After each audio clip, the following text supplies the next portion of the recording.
Good evening, everybody. Thank you so much for starting off this week with us here at Your News Today as we're starting to bear down on the middle of July. We do so weather-wise with warmth, humidity, and instability, all making a return after a little break for your weekend. As far as tomorrow, not so much warmth, right around 80 degrees, but a stormy picture in sight. And we've got more of that throughout parts of your work week.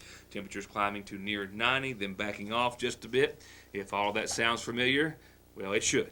That's exactly where we've been now 4 days. We'll talk about the potential stormy weather and definitely the rain chances that we're going to see throughout your week and thereafter in just a few moments. Headlines tonight include an arson fire very near to the newsroom that we're looking into at this time, a rifle found and picked up along the side of 172 in Morgan County, the owner of which has a little video to share, and we're going to pass that along, hoping that you can help them find who picked up their lost property.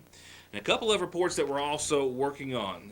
One involves a police chase, which started in Johnson, went through Floyd, and ended up in Sagersville over the course of the weekend. And the other involves a vast array of charges against the McGoffin County man apprehended by state police over the weekend.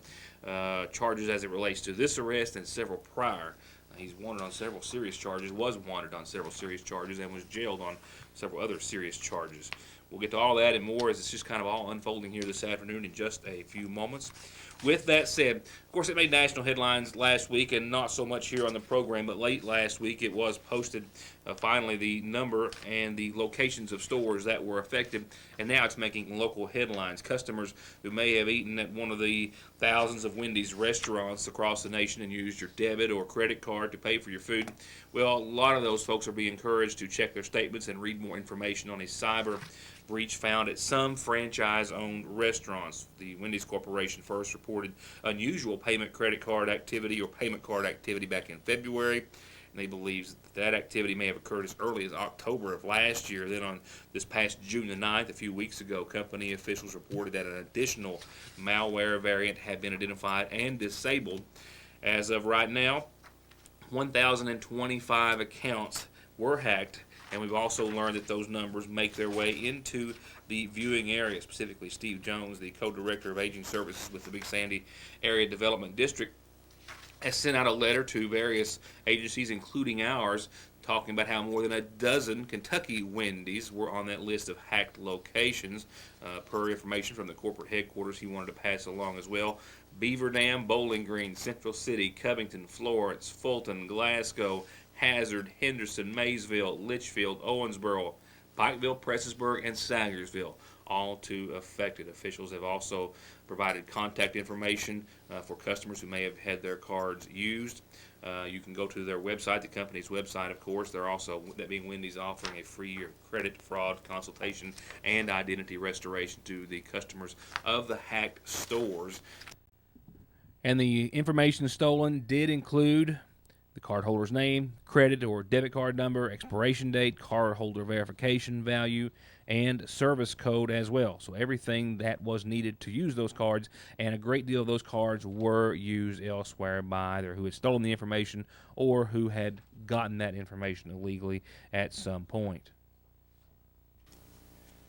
The West Liberty Police Department shared some information. We're sharing it along again tonight about a theft at this point that took place on Route 172. A Morgan County resident says that this past Saturday her husband left a rifle on the hood of his pickup truck, and as he was pulling out of the driveway, something we've all done, either with maybe a cell phone, some keys, maybe a cup on top of the vehicle. Nevertheless, in this case, it was a rifle that fell off of his vehicle. Their security camera caught that same gun being picked up by a motorist just a short time later. And of all the security video that we've had in the program, this is some of the better. My only point of advice is that if you ever purchase a security system for your house, business, whatever, and you have the ability or the opportunity to splurge for a high-definition set of cameras, it is well worth the investment. I have the others, and we've all seen what they look like more often than not. But this was the camera shooting off in front of this porch that caught what looks to be a black or dark-colored GMC Envoy, in my opinion. Pulling up after realizing that there's a rifle on the side of the road, backing up, a male suspect getting out, picking up the gun, taking it with him, and then pulling off. Andrea Aragon says that this past Saturday, sometime around noon, her husband was pulling out of the driveway, left his rifle on top of the truck, and it fell as he pulled out. They are offering a reward for information that leads to the return of the rifle, and right now they're hoping to spread this image or these images as much as possible, which we're helping them do. Now, it did happen off 172. There is a still shot here and maybe one more that we can share this evening, and that shows a side of the view, once again, what appears to be a GMC Envoy at this time. With that said, if you have any information, you can contact the West Liberty Police Department. They do have this information, and they are aware of the theft and hopeful that maybe the gun will be returned to its rightful owner. A closer-up view shows you can see what looks just like a stick in this blown-up view, but nevertheless, the rifle laying on the side of the road, the individual backing up, getting out, grabbing it, and just taking it along with him.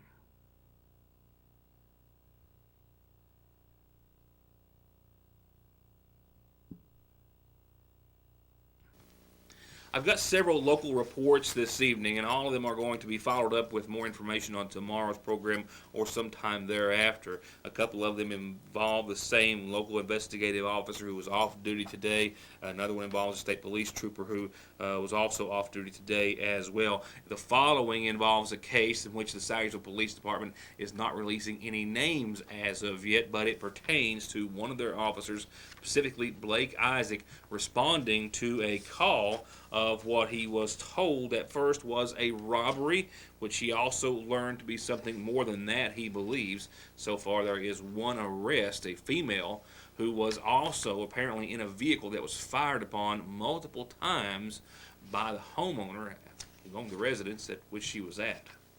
Sagersville City Police Officer Blake Isaac, who I spoke with over the telephone earlier today, did forward me these pictures. This is a close-up of a gunshot, one of several, into a passenger car. He says that the driver of the vehicle and a male suspect, no names being released at this hour, went to a residence of a man who lives on Elk Creek, and that they went there to settle a debt for some reason of the equivalent of $50. And while the female was talking to the male that owned the residence in his garage area, another male that came with her circled around behind him, allegedly tried to stab him as well, according to Isaac, and the two became involved in an altercation. It was after that altercation, that physical altercation, that at least the female driver, and we believe both suspects, got in the car to leave, and the homeowner, in self-defense, it looks as though at this time, says Isaac, fired several shots from a 9mm handgun into the car. This, you can see the steering wheel, one shot striking the windshield there and the pillar, one going through the door, at least 3 shots striking the automobile before the driver and or passenger was able to leave the location. The only other details we can share is that the female, once again, whose name we cannot release, was arrested and is still in the jail, in the Big Sandy jail, on a charge of robbery. As for the male, he was said to have been taken to the Palby Hall Medical Center for health issues and then checked himself out. A warrant has been issued in his name, also not being released, and that warrant has been forwarded to the Johnson County Sheriff's Department as they are attempting to find him as well. And as for the homeowner, he has not been charged as of yet. Isaac does stress that the investigation is still ongoing, and as a part of that is the cause of the initial altercation and the $50 debt or whatever was said to be the initial reason for them being there is all part of that. But once again, that's all the information that was made public at this hour.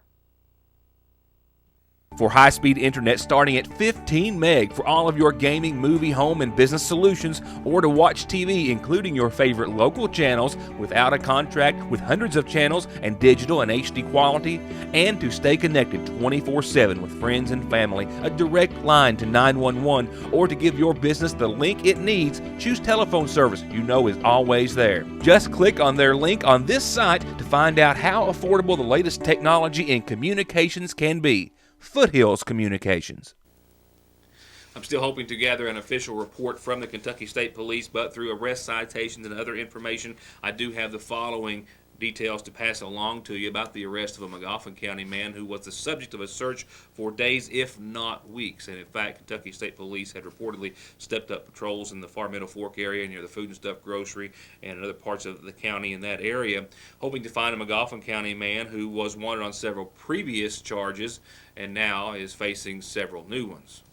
About 3 weeks ago, McGoffin County Sheriff's Deputy Brian Tipton stopped Billy Shepard, 42 years of age.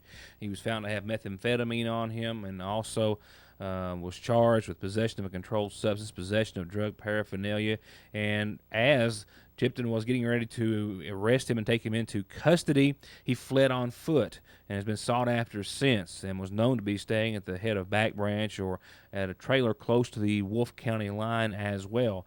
And state police and local authorities both have been patrolling the area in a much more vigorous fashion in hopes of finding him. And over the course of the weekend, from what I understand, Trooper Zach Haney with the Kentucky State Police just happened to be in the area and came up on an ATV being operated on the roadway and on 378. And upon getting closer to the vehicle, he realized that it was Billy Shepard who they were searching for.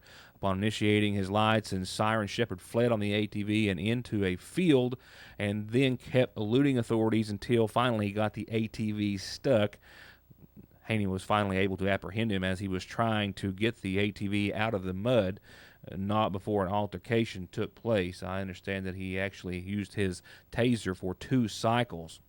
We also know that after the arrest was done and he was in custody, he was ultimately charged with, as you see here, driving under the influence, 3rd offense with aggravating circumstances, driving on a DUI suspended license, 2nd offense resisting arrest, 2 counts of fleeing and or evading police, 1 on foot, 1 in a motor vehicle, menacing, possession of a controlled substance in the 1st degree, possession of drug paraphernalia, and other traffic-related charges. He is still lodged at this hour in the Big Sandy Regional Detention Center. We may know more about the charges and the incident after getting information from Post 9. For now, a brief word from a few of our sponsors. We've still got a great deal of headlines to cover. Stay tuned. More headlines, including details on a police pursuit through 3 counties that ended in McGoffin County over the course of the weekend, and a structure fire considered to be arson. I'll tell you about those in a few moments. Right now, here's your Monday edition of the McGoffin Farm Bureau-sponsored community calendar. Don't forget the summer food service program ongoing till the end of this month in McGoffin County at all these locations, most every day of the work week for a half hour, free lunch for the kids. Licking River Baptist and Royalton United Baptist Church every Monday through Friday at 11. They'll be in the Ramey Park Monday through Thursday at 11:15. At the College Heights Apartments every Monday, Tuesday, Wednesday, Thursday, and Friday at 11:20. And every day of the week at Allen Drive, also at noon. All brought to you once again by the McGoffin County Summer Food Service Program. And all these wonderful people who are hosting these locations to serve lunch for our kids. Speaking of our kids, McGoffin County Head Start and KERA still taking applications. Give your child a head start on their education by getting them enrolled today. 349-3488. The next McGoffin County Community Blood Drive is this Wednesday, 1 till 5, and you will be registered to win, and you could win a brand new Toyota Tacoma pickup truck. It's a 4-wheel drive, and you could save someone's life, most likely. The Kentucky Blood Center Bloodmobile will be at the Sigersville IGA this Wednesday, 1 till 5. I wasn't in town over the course of the weekend, but I suspect they had a busy day Saturday morning at the McGoffin County Farmers Market, and they will for as long as the season continues. Fresh produce right out of the garden. Some gorgeous, gorgeous fruits and vegetables, baked goods, and more. Fridays 3 to 6 and Saturdays starting at 10 until they sell out on West Maple Street in Sigersville at the lower end of town. Can't miss them. And Vacation Bible School in the Ramey Park this Wednesday, Thursday, and Friday for the kids. Now, it's 6 to 8 nightly, brought to you by the Mount Sinai and Sinking Fork Baptist churches. They're going to have a pool party on Thursday and free school supplies to all the kids who attend Bible school, given out on Friday evening. That's Wednesday, Thursday, and Friday, 6 to 8.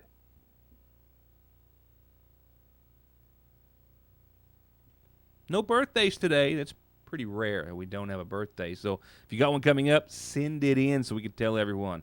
And that goes for calendar announcements and anniversaries and all those special ones too.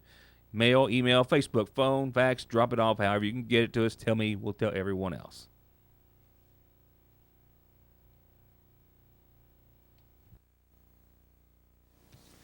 The same Sagersville City police officer, which I quoted in an earlier report, who was off duty today, was the officer that responded to the call of a structure fire just a few hundred yards from the newsroom on Broadway here on Route 40 in Sagersville. It was there that, according to police reports, he discovered smoke coming from a residence. His report would also lead to the calling of an arson investigator, which was to arrive on scene sometime today, if not soon thereafter. This small rental property, which was uninhabited, unoccupied at the time, I think renters had moved out just a short time ago, is located on Broadway, just a few streets up from the newsroom.